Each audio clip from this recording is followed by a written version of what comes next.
Plus two परीक्षा प्रश्नपत्र ढांचा जारी कला परिषद। उच्च माध्यमिक शिक्षा परिषद द्वारा परिचालित प्लस टू प्राक्टिकल परीक्षा शेष होइछे। आसंता 28 रु थ्योरी परीक्षा आरंभ हेबो। परिषद पक्षरु थ्योरी परीक्षा पई प्रश्नपत्र ढांचा जारी करा जाइछे। परिषद पक्षरु प्रकाशित विज्ञप्ति मुताबक 2020-21 शिक्षा वर्षर संक्षिप्त पाठ्यक्रम आधार में प्रश्नपत्र आसिबो। 2021 मार्च 4 और एप्रिल 9 जारी विज्ञप्ति अनुसार समस्त नियमित परीक्षार्थी प्रश्नपत्र आसिबो। प्रश्नपत्र मोट मार्क मध्य 50% मार्क 1 नंबर संबलित तथा मल्टीपल चॉइस रहिबो।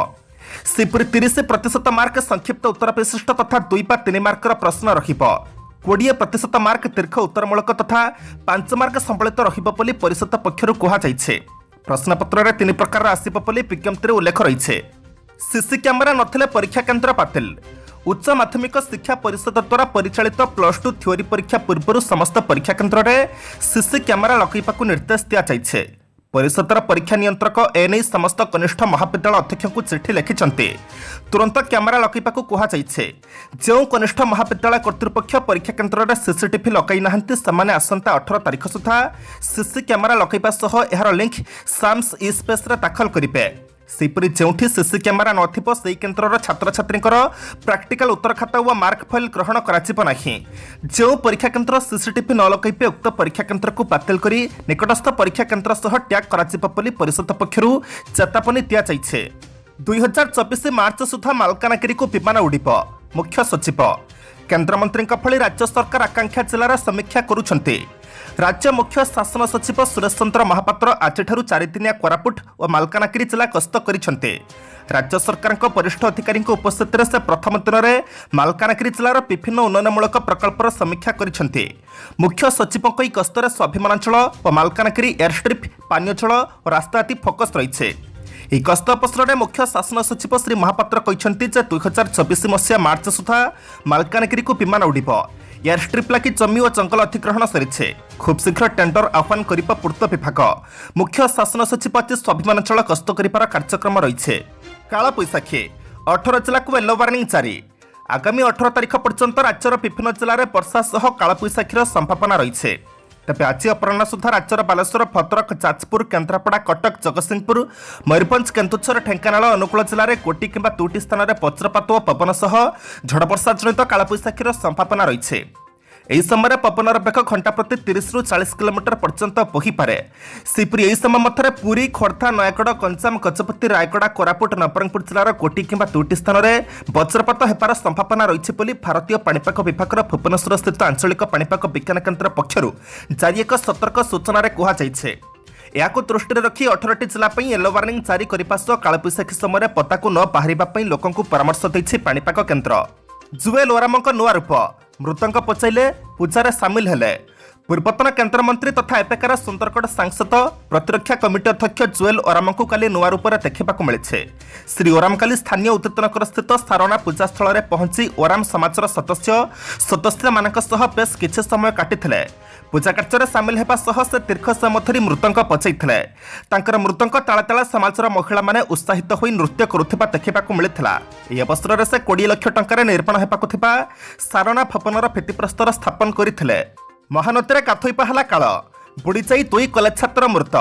जगतसिंहपुर जिला कुजंग थाना अंतर्गत अगपाड़ा पंचायतर पथुरिया ग्रामर 2 जण युवक निकटस्थ महानदी को गाधोइबाकू जाइथिबा बेले नदी में बुड़ी जाई प्राण हराइथिबा जଣା पड़िछे। सेमाने हेले पथुरिया ग्रामर रमेश चंद्र साहू पुत्र राजीव लोचन साहू 19 और देवेन्द्र साहू पुत्र गणेश्वर साहू 18। उभय कलेज छात्र थिले। सबुदिन परि काली 2 पड़ोशी साथी टकाटकी होई निकटवर्ती महानदी को गाधोई जाइथिले। काली पणा संक्रांति होइथिबारु गाधोई सारी पणा खाई कालीर पर्व को पालन करिथान्ते। मात्र विधिर विधान किछि अलगा थिला। राजीव गाधोइबा बेले गभीर जल को गोड़ खसीजिबा कारणरू बुड़ी जाइथिले। तांकू उद्धार करबाकू जाई गणेश्वर मध्य गभीर जल को पशि जाइथिला। समाने परस्पर को धराधरी होई बुड़ी जाइथिले। निकटरे थिबा किछि लोक समानकू उद्धार करी कुजंग मेडिकल को आनिथिले। मात्र डाक्टर समानकू मृत घोषणा करिथिले। महांगा गणहत्या शिवकू रिमांडरे नेला पुलिस। महांगा कुसुपुर गणहत्या मामलार मुख्य अभियुक्त शिव साहू को 3 दिनिया रिमांडरे नेला महांगा पुलिस। शिवर मेडिकल टेस्ट कराइबा पर जरा करिबा पुलिस। एपरिक घटनास्थल को नहीं क्राइम सीन रिक्रिएशन करिपारे महांगा पुलिस। सेपटे बड़ भाई परिवार 5 जन को हत्या करने स्वीकार कर सारी शिव। मंगलवार विलंबित राति महांका कुसुपुर गाँव गणहत्याकांड घटिला। बड़ भाई अलेख साहू पत्नी रश्मिरेखा साहू दुई पुओ स्मृति सौरभ और स्मृति साई और 19 वर्षर झील स्मृति संध्याकोती विभत्स भाव में हत्या करा। बड़ भाईर पूरा परिवार को सान भाई शिव साहू निपात देइथिला। भातृ पिपातरु पांचटी मुंड गड़ीला। तेपे प्रश्न उठुचे कौन अवसरिया घर भितर शिव साहू केमिति आक्रमण कला जे एका संगे 5 जनक जीवन नहीं गला। आक्रमण पर खट चटाण कांथ चारिआडे रक्तरंजित होइथिला। हेले 5 जन को एकुटिया मारिथिबा सत्वे ता देहरे केमिति रक्त छिटा लागिला नाही। एमिति असमाहित प्रश्न भितर पुलिस थंती होई पड़िछे। नंदनकानन रे आउ एक पाखछुआ मृत। नंदनकानन रे कुरुपार आउ एक पाखछुआर मृत्यु होइछे। ई पाखछुआ धला पाखुणी रूपा ठारू जन्म नैथिला। रूपा जन्म देथिबा 3 छुआ भितरु एहा गोटिए थिला। गत 3 दिन हेब से सांघातिक ज्वरे आक्रांत थिला। गत मंगलवार रूपार आउ गोटिए छुआ विवेकर मृत्यु होइथिला। गोड़हाड़े समस्या थिबारु से छटाउथिला। ताकु निश्चितक त्याचई नंदनकानन प्राणी उद्यान भेटनारी रे चिकित्सा कराउथिला। तेबे चिकित्साधीन अवस्था तार मृत्यु होइथिला। मार्च 11 तारिख में रूपा छुआगुड़ी को जन्म देवा पर सेमानकु पाख पुराई देउ नथिला, जा सेमानक जीवन प्रति विपद सृष्टि करथिला। सूचनायोग्य एबे नंदनकानन रे 26टी पाख रहिछन्ते। जवाब चाहुछन्ते राजधानी पासे। तदंत नहेले सप्ताह पर मने पकेइबे। राज्य सरकार द्वारा होइथिबा अविचार को फुली पारु नाहंती भुवनेश्वर सांसद अपराजिता षडंगी।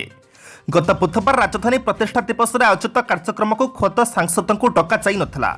एहाकु नहीं सांसद राज्य सरकार अभिमान करी गतकाली ट्वीट करी मोर भूल कण बोली पचारिथिले। एहापर एक चिठी लिखि मुख्यमंत्री को मध्य घटना संपर्क में अवगत कराइथिले। एहापर आज पुणी थरे ट्वीट करी राजधानीवासी सरकार जवाब को अपेक्षा करिसेंते। जदि तदंत न हुए तबे सप्ताह पर पुणी थरे मने पकेइबी बोली मध्य उल्लेख करिसेंते। राज्य सरकार आगधाड़ी मंत्री अफिसर अनुधान हेब बोली कही घटना को चापी देबाकू उद्यम चलाइथिबा बेले निज प्रति होइथिबा अपमान को किंतु सहजे फुलिबा मोड्रे नाहंती सांसद अपराजिता षडंगी। गतकाली राजधानी प्रतिष्ठा दिवस अवसर में ट्वीट कर निज मनर व्यथा जणाइबा सह सांसद अपराजिता महांती आज पुणी थरे राज्य सरकार उद्देश्य ट्वीट करिसेंते। सीएनजी मूल्य किलोग्राम पिछा 2.50 टंका।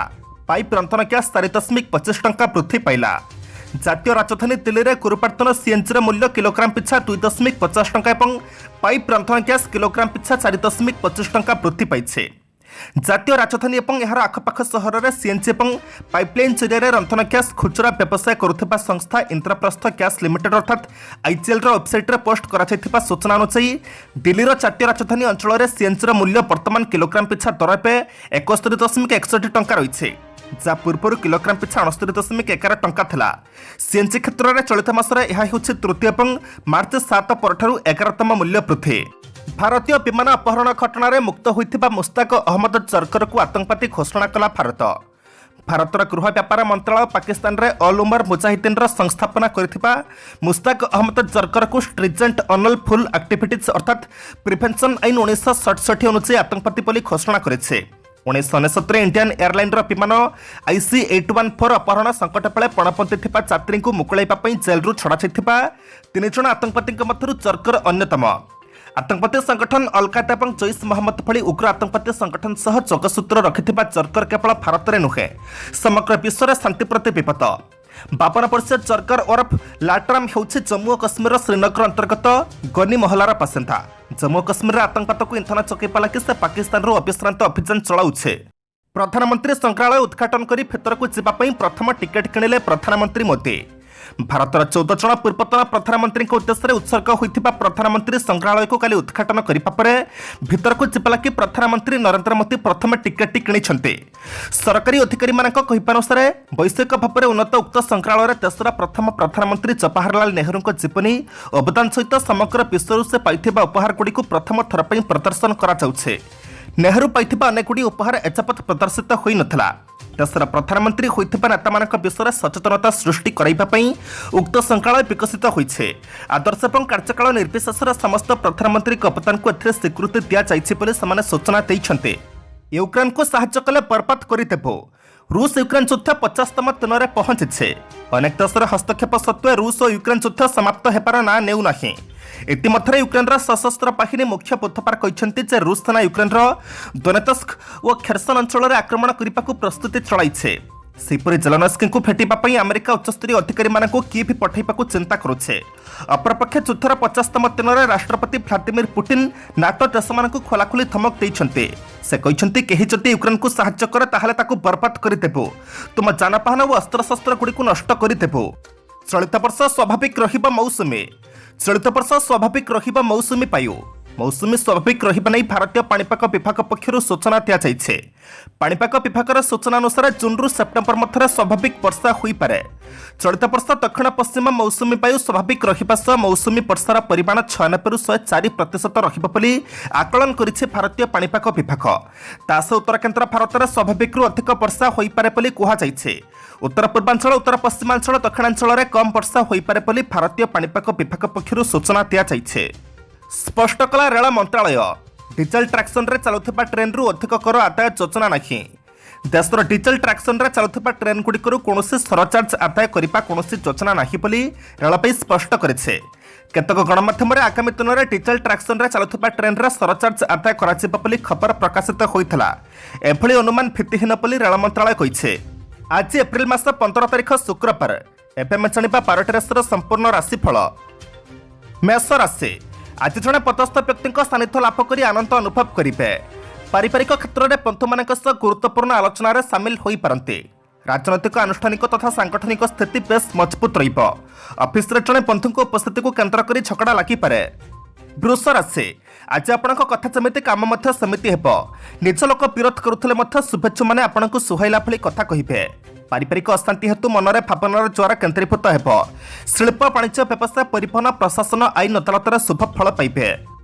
ମିଥୁନ ରାଶି, ସହାନୁଭୂତିର ସହ କଥା ଓ କାମରେ ସନ୍ତୁଷ୍ଟ କରାଇ ବନ୍ଧୁଙ୍କୁ ଆପଣେଇବାରେ ସମର୍ଥ ହେବେ। ବିଭିନ୍ନ ଯୋଜନା କ୍ଷେତ୍ରରେ ସମସ୍ୟା ସମାଧାନ ପୂର୍ବକ ଅନୁକୂଳ ବାତାବରଣ ସୃଷ୍ଟି ହେବ। ମତଭେଦ କାରଣରୁ ପରିବାର ଭିତରେ ସମ୍ପର୍କ ହାନି ଯୋଗୁଁ ଚିନ୍ତା ପ୍ରକଟ କରିପାରନ୍ତି। ସାଂଗଠନିକ ସ୍ତରରେ ନେତୃତ୍ୱ ନେଇ ପ୍ରଶଂସିତ ହେବେ। କର୍କଟ ରାଶି, ଆଜି ଆପଣଙ୍କ ସ୍ୱାସ୍ଥ୍ୟ, ଯାତ୍ରା, ବ୍ୟବସାୟରେ ଦୁଶ୍ଚିନ୍ତା ଦେଖା ଦେଇପାରେ। ପ୍ରତିକୂଳ ପରିସ୍ଥିତି ଯୋଗୁଁ ଯୋଜନାଗୁଡ଼ିକ ଠିକ୍ ଭାବରେ ସମ୍ପୂର୍ଣ୍ଣ ହେବାର କ୍ଷୀଣ ଆଶା ରହିଛି। ବନ୍ଧୁଙ୍କ ସ୍ୱାସ୍ଥ୍ୟ ଅବସ୍ଥାରେ ଉନ୍ନତିର ଆଶ୍ୱସ୍ତି ଲାଭ କରିବେ। ପ୍ରତିଯୋଗିତା କ୍ଷେତ୍ରରେ କଳା, ସାହିତ୍ୟ, କ୍ରୀଡ଼ା, ସଙ୍ଗୀତ ଓ ଚଳଚ୍ଚିତ୍ର ଆଦିରେ ଉନ୍ନତମାନର ଫଳ ପାଇବେ। ସିଂହ ରାଶି, ଆଜି ପ୍ରତ୍ୟେକ କ୍ଷେତ୍ର ଅନୁକୂଳ ବାତାବରଣ ମଧ୍ୟରେ ସମ୍ପନ୍ନ ହେବାର ସମ୍ଭାବନା ରହିଛି। ଆଲୋଚନା ପରିସରରେ ପିଲାଳିଆମି କଥାରୁ ଦୂରେଇ ରହିଲେ ଭଲ। ଜମିଜମା କ୍ରୟ ବିକ୍ରୟ, ନିର୍ମାଣାଧୀନ କାମ, ଆମଦାନୀ, ବିଦେଶ ଯାତ୍ରା ପାଇଁ ଦିନଟି ବହୁତ ଭଲ। କାର୍ଯ୍ୟ ଦକ୍ଷତାକୁ ନେଇ ବନ୍ଧୁ ଗହଣରେ ପ୍ରଶଂସିତ ହେବେ। କନ୍ୟା ରାଶି, ବିଭିନ୍ନ ସମସ୍ୟା ମଧ୍ୟରେ କର୍ମକ୍ଷେତ୍ର ଅଶାନ୍ତ ରହିପାରେ। ବିରୋଧୀମାନଙ୍କ ଦ୍ୱାରା ହଠାତ୍ କୌଣସି ମିଥ୍ୟା ଗୁଜବ ମନକୁ ଚହଲାଇ ଦେବାର ଆଶଙ୍କା ରହିଛି। କିନ୍ତୁ ସାମାଜିକ ସ୍ତରରେ ମଙ୍ଗଳଜନକ କାର୍ଯ୍ୟରେ ନିଜକୁ ନିୟୋଜିତ କରିପାରନ୍ତି। ଯାନ୍ତ୍ରିକ, ଶିଳ୍ପ ଓ ପରିବହନ କ୍ଷେତ୍ରରେ ଆଶାନୁରୂପ ଫଳ ପାଇବେ। ତୁଳା ରାଶି, ଆଜି ବିବାଦରୁ ଦୂରେଇ ରୁହନ୍ତୁ, ଅନ୍ୟଥା ପରିସ୍ଥିତି ସଙ୍ଗୀନ ହୋଇପାରେ।